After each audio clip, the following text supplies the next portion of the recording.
पुढं मला काय बोलावं कळना झालंय. जे काही इतिहास भूगोल सगळं सांगितलं आहे तो असाच आहे. अगदी एका निष्पाप माणसाला कशा पद्धतीनं मारलंय. आपल्याला न्याय घ्यायचा आहे का? तर मी विचारतोय, आपल्याला न्याय घ्यायचा आहे का? आपल्याला न्याय घ्यायचा आहे तर आपण फक्त न्याय मागणारे आहोत. न्याय देणारं कोण आहे? इथलं सरकार आहे. तर आपण सगळ्यांनी विनंती करायची आहे. मी विनंती करतोय मुख्यमंत्री साहेब आणि 2 उपमुख्यमंत्री साहेब.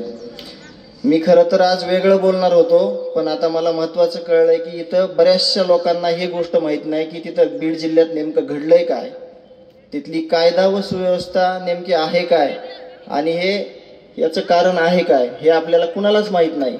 म्हणून मी बाकीचं सगळ्यांना सर्वश्रुत आहे, सगळा घटनाक्रम माहीत आहे, परंतु तिथली शासन व्यवस्था, तिथं जे काही राजकीय आश्रयापोटी काही कामं केले जातात, राजकीय पाठबळ कोणत्या कामासाठी दिलं जातंय, आणि एका गरीब सरपंचाला, एका सर्वसामान्य कुटुंबातल्या माणसाला, एका समाजसेवकाला, एका गरीब कुटुंबातील सगळ्या परिवाराला, एका छोट्याशा गावात एकदम सुखासमाधानानं आणणाऱ्या माणसाला कशा पद्धतीनं संपवलं गेलं, कुणामुळे संपवलं गेलं, याविषयी मला बोलणं महत्त्वाचं वाटतंय. तर माझे हात जोडून विनंती आहे, मी न्यायाची भीक मागतोय. मुख्यमंत्री साहेब, उपमुख्यमंत्री साहेब, तुम्ही आज एकदम गांभीर्याने ही गोष्ट घ्या.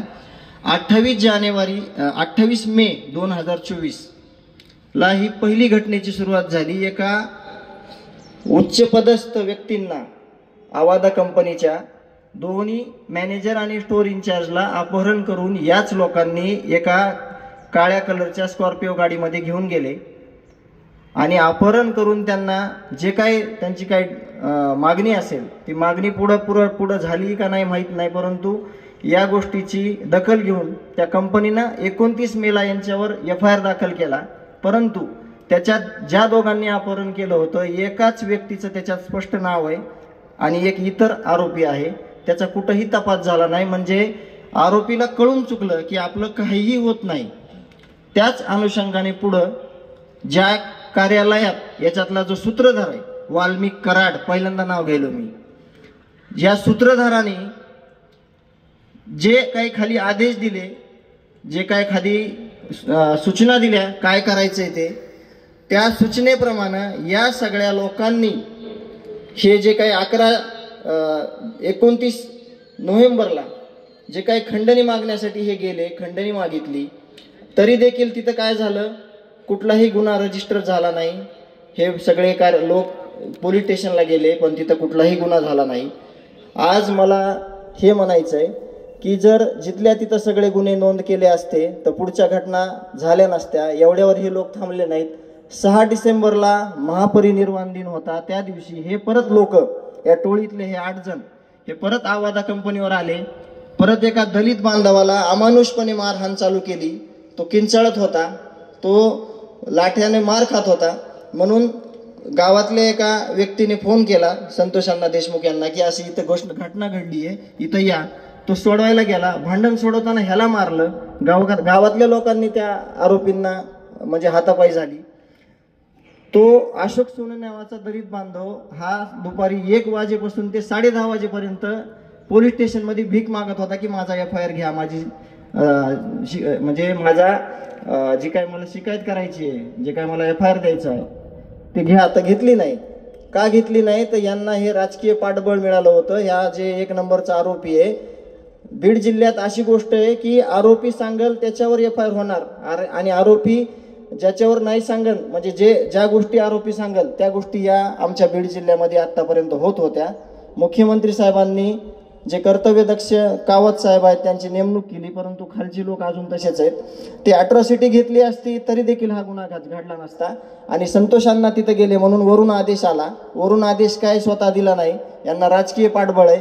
याच्यातून मला एक सांगायचं आहे की जर जिथल्या तिथं गोष्टी झाल्या असत्या तर ही घटना घडली नसती. घटना घडल्यावर सुद्धा बघा तुम्ही, मुख्यमंत्री झाले, उपमुख्यमंत्री झाले, मंत्रिमंडळ स्थापन झालं, आणि आता परत 2.5 महिन्यानं तोच घटनाक्रम चालू झालाय. जी गोष्ट पहिल्या दिवशी करायचीच नाही ती केली आणि 2.5 महिन्यानं ती काढली.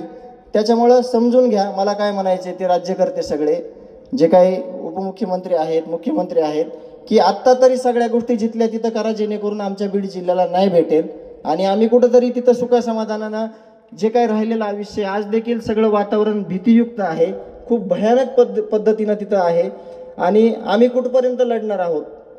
आम्हाला सगळ्या गोष्टीची एक खूप मोठ्या प्रमाणात भीती आहे. यांचं खूप मोठं जाळं आहे गुन्हेगारीचं, खूप गुन्हेगारी वाढलेली आहे. त्याच्यावर प्रामुख्यानं सगळ्यांनी विचार करावा. मला जास्त काही बोलता येणार नाही कारण का मला काल प्रश्न विचारला पत्रकारांना की हे तुम्ही 3 महिने कसं सावरलात, तर त्याचं उत्तर माझ्याकडे असं होतं की मी कुणाला सावरलं नाही, कुटुंबाला सावरलं नाही. या सगळ्या 18 पगड जातीतील लोकांनी, सर्वधर्मीय लोकांनी, समाजाने कुठंतरी आम्हाला सावरलेलं आहे.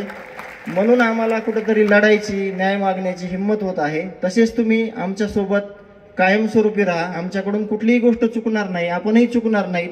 आपल्याला छत्रपती शिवाजी महाराजांचे विचार आहेत, शाहू फुले आंबेडकरांचा विचारांचा वारसा आहे, त्यावर आपण न्यायाच्या भूमिकेत आहोत. आपण न्याय मागून घेऊ आणि न्याय मिळाल्याशिवाय स्वस्थ बसणार नाही. पण अजून ज्या जिल्ह्यामध्ये काही प्रकार आहेत सध्या चालू, जेल प्रशासनानं काय काम केलंय, त्याच्यानंतर ही घटना घडल्यापासून राजकीय पुढाऱ्यांनी कुठं हस्तक्षेप केलाय, याचे पुरावे आमच्याकडे आहेत. आम्ही लवकरच मुख्यमंत्री आणि उपमुख्यमंत्री साहेबांकडे देणार आहोत.